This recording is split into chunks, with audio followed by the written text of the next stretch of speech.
Hello students, general organic chemistry video series के इस second episode में मैं राजीव शर्मा रिएक्टिव इंटरमीडिएट्स किस तरह से रिएक्शंस में फॉर्म होते हैं और उसके बाद कार्बन फ्री रेडिकल जो उसमें से एक रिएक्टिव इंटरमीडिएट है उसकी स्टेबिलिटी का क्राइटेरिया डिस्कस कर रहा हूं और उसके बाद general stability order of carbon free radicals discuss कर रहा हूं। तो स्टार्ट करते हैं किस तरह से रिएक्टिव इंटरमीडिएट्स फॉर्म होते हैं। अब रिएक्टिव इंटरमीडिएट्स जो है टोटल 4 टाइप के रिएक्टिव इंटरमीडिएट्स हैं, जिसमें से मैं अभी 3 टाइप डिस्कस कर रहा हूं और जो 4th टाइप है मैं अलग से डिस्कस करूंगा। तो देखते हैं फर्स्ट 3 टाइप्स ऑफ इंटरमीडिएट्स किस तरह से फॉर्म होते हैं। रिएक्शन इंटरमीडिएट्स की फॉर्मेशन देखें तो यदि कार्बन और उसके साथ कोई एलिमेंट लगा है, मैंने यहाँ पे ए एलिमेंट ले रहा हूँ, वो कुछ भी हो सकता है, वो हाइड्रोजन हो सकता है, क्लोरीन हो सकता है, OH ग्रुप हो सकता है या कोई भी और ग्रुप हो सकता है। तो जब इसमें 2 पॉसिबिलिटीज हो जाएंगी। फर्स्ट पॉसिबिलिटी होगी कि जो होमोलिटिक फिशन हो रही है। अब होमोलिटिक फिशन में क्या हो रहा है, जितने भी शेयर्ड पेयर ऑफ इलेक्ट्रॉन है दोनों में इक्वली डिस्ट्रीब्यूट हो जा रहे हैं।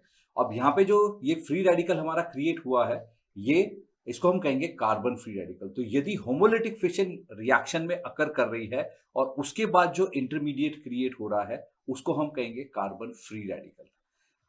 अब सेकेंड जो क्राइटेरिया हो जाएगा वो हो जाएगी हेटेरोलिटिक फिशन हो रही है। अब हेटेरोलिटिक फिशन में 2 प्रोबेबिलिटीज हो जाएंगी।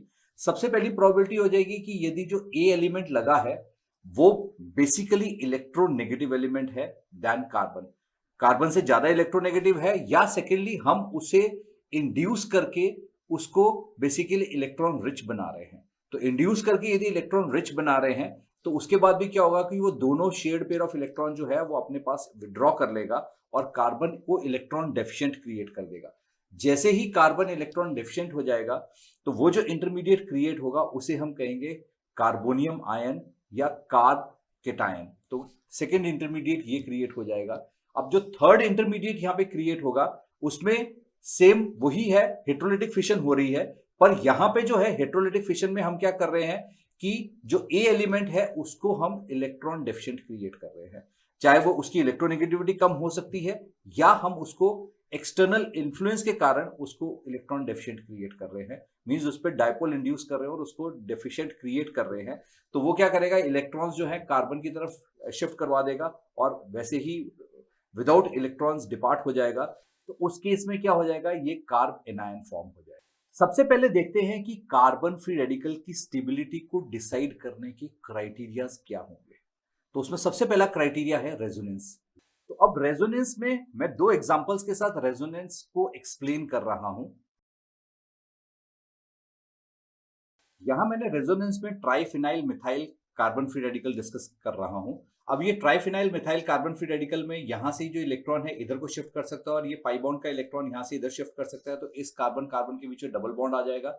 अब वैसे ही जो ये इलेक्ट्रॉन फ्री हुआ है यहाँ पे डबल बॉन्ड का, ये इधर शिफ्ट कर सकता है और नेक्स्ट जो डबल बॉन्ड का इलेक्ट्रॉन इधर शिफ्ट कर सकता है। तो इन दोनों कार्बन एटम के जो डबल बॉन्ड हो जाएगा और इलेक्ट्रॉन जो हो जाएगा इस कार्बन एटम में पहुंच जाएगा। अब वैसे ही यहाँ पे दोनों एडजेसेंट कार्बन एटम्स के इलेक्ट्रॉन्स जो हैं वो शेयर हो जाए तो डबल बॉन्ड इन दोनों कार्बन एटम के बीच में बन जाएगा और यहाँ पे इलेक्ट्रॉन हो जाएगा। तो ये एक फिनाइल ग्रुप में इसके रेजोनेटिंग फॉर्म्स हो जाएंगे। वैसे ही इस फिनाइल रिंग में भी रेजोनेटिंग फॉर्म हो सकते हैं और इस फिनाइल रिंग में भी रेजोनेटिंग फॉर्म हो सकते हैं। तो इस तरह से आप देख सकते हैं कि इसमें कितने सारे रेजोनेटिंग फॉर्म हो सकते हैं। तो जितने ज्यादा रेजोनेटिंग फॉर्म होंगे उतनी ही स्टेबिलिटी हो जाएगी। वैसे यहां मैंने सेकेंड जो allyl carbon free radical discuss कर रहा हूं, इस अलाइल कार्बन फ्री रेडिकल में यहाँ पे ये इलेक्ट्रॉन है। अब ये इलेक्ट्रॉन यदि इस कार्बन पे इधर शिफ्ट हो जाता है और इसके साथ ये पाई बॉन्ड का इलेक्ट्रॉन यहाँ शिफ्ट हो जाता है तो अब जो हो जाएगा फ्री रेडिकल इसमें आ जाएगा। तो अब ये जो हो जाएगा यहाँ पे 2 रेजोनेटिंग फॉर्म हो जाएंगे। अब इन दोनों स्ट्रक्चर्स में मैं कंपेयर करूं तो जो triphenyl methyl carbon free radical है वो कहीं ज्यादा स्टेबल है as compare to allyl free radical. तो इस तरह से जितने ज्यादा रेजोनेटिंग फॉर्म हो जाएंगे उतनी ही ज्यादा स्टेबिलिटी हो जाएगी। नेक्स्ट क्राइटेरिया डिस्कस करते हैं इंडक्टिव इफेक्ट। अब इंडक्टिव इफेक्ट को डिस्कस करने से पहले मैं आपके साथ कार्बन फ्री रेडिकल जो बना है उसकी लुईस डॉट स्ट्रक्चर डिस्कस कर रहा हूं। अब यहां लुईस डॉट स्ट्रक्चर में देखें तो इस कार्बन के वैलेंस शेल में टोटल 7 इलेक्ट्रॉन्स है। 3 उसने शेयर किए हुए इलेक्ट्रॉन्स है, 4 उसके अपने इलेक्ट्रॉन्स है। तो इस तरह से 7 इलेक्ट्रॉन्स हो जाएंगे। अब ये जो कार्बन है इसका जो वैलेंस शेल है वो कंप्लीटली फिल नहीं है या ऑक्टेट नहीं फॉलो कर रहा, 8 इलेक्ट्रॉन से कम है। तो ये इलेक्ट्रॉन डेफिशिएंट कार्बन एटम हो गया और इसे इंडक्टिव इफेक्ट, यदि पॉजिटिव इंडक्टिव इफेक्ट हो रहा है तो इसको इलेक्ट्रॉन डेंसिटी ज्यादा इसकी तरफ शिफ्ट होगी और जितनी ज्यादा इलेक्ट्रॉन डेंसिटी शिफ्ट होगी उतना ही स्टेबिलिटी बढ़ती जाएगी। अब ये जो हम फ्री रेडिकल देख रहे हैं, इस फ्री रेडिकल में 3 अल्काइल ग्रुप्स लगे हुए हैं इसके साथ, और तीनों वैलेंसी अल्काइल ग्रुप से सेटिस्फाइड हैं। तो इसमें क्या हो रहा है, तीनों अल्काइल ग्रुप जो है यहाँ पे इलेक्ट्रॉन डेंसिटी ट्रांसफर कर सकते हैं, इसीलिए क्या हो जाएगा, इसकी स्टेबिलिटी मैक्सिमम हो जाएगी। अब इसमें यहाँ पे 2 अल्काइल ग्रुप्स हो गए और एक हाइड्रोजन है। अब हाइड्रोजन उतने इलेक्ट्रॉन डेंसिटी नहीं शिफ्ट कर सकता जितने अल्काइल ग्रुप शिफ्ट कर सकते हैं, तो इसीलिए इसकी जो है स्टेबिलिटी कम हो जाएगी। ये प्राइमरी फ्री रेडिकल बन गया जिसमें एक ही अल्काइल ग्रुप लगा है, तो इसकी स्टेबिलिटी और कम हो जाएगी क्योंकि यहाँ पे 2 हाइड्रोजन है, वो इतनी इलेक्ट्रॉन डेंसिटी ट्रांसफर नहीं कर पाएंगे। और जो मिथाइल फ्री रेडिकल है ये सबसे कम स्टेबल हो जाएगा क्योंकि इसमें कोई भी अल्काइल ग्रुप नहीं है जो इलेक्ट्रॉन डेंसिटी ट्रांसफर कर सकता है। तो इस तरह से जैसे जैसे इंडक्टिव इफेक्ट कम होता चला जाएगा उसी तरह से उसकी स्टेबिलिटी भी कम होती चली जाएगी। नेक्स्ट आगे देखते हैं कि किस तरह से presence of alkyl groups influence करेंगे स्टेबिलिटी को।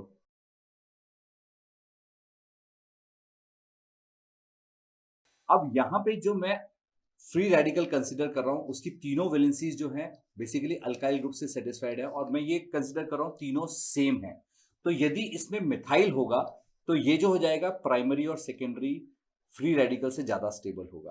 पर यदि मिथाइल की जगह इथाइल प्रेजेंट होगा तो वो मिथाइल से ज्यादा स्टेबल होगा। अब मिथाइल से इसलिए ज्यादा स्टेबल होगा क्योंकि यहां पे 2 कार्बन एटम है और 2 carbon atom electron density transfer कर रहे हैं on the carbon free radical.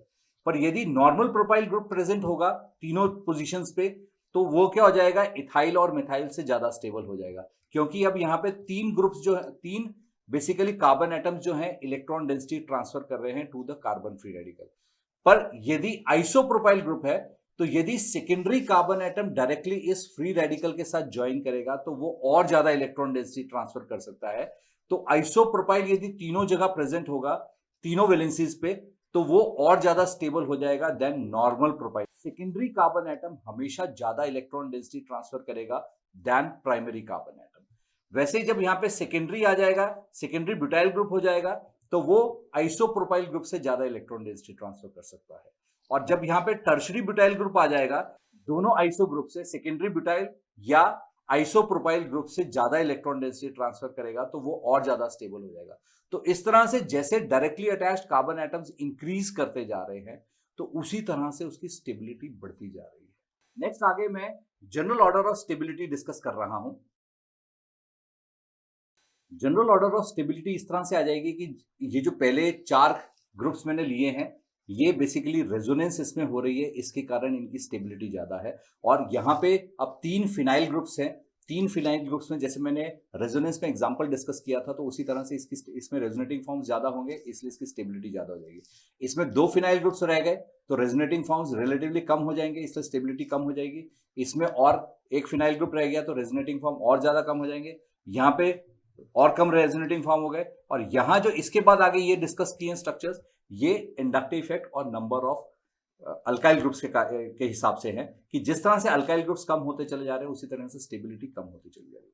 तो ये जो है एक जनरल क्राइटेरिया है for deciding the stability of carbon free radical. कहीं आप मेरे चैनल पे फर्स्ट टाइम तो नहीं विजिट कर रही है, यदि फर्स्ट टाइम विजिट कर रहे हैं तो मेरे इस चैनल को सब्सक्राइब करो। सब्सक्राइब करते हुए ध्यान रखो कि आपने बेल आइकन भी प्रेस करना है और नोटिफिकेशन में ऑल नोटिफिकेशंस को टिक करना है। कहीं आप एमसीक्यू मॉक टेस्ट प्रैक्टिस के लिए प्रैक्टिस टेस्ट, प्रैक्टिस असाइनमेंट्स या नोट्स तो नहीं ढूंढ रहे, यदि आप ये चीजें ढूंढ रहे हैं तो जो डिस्क्रिप्शन बॉक्स में फर्स्ट लिंक है उसको क्लिक करो या मेरे टेलीग्राम चैनल को ज्वाइन कर सकते हो। वहां पे ये सारा चीज आप फ्री ऑफ कॉस्ट यूज कर सकते हो। आप मुझे डिफरेंट सोशल प्लेटफॉर्म से भी फॉलो कर सकते हो। And thanks for watching this video.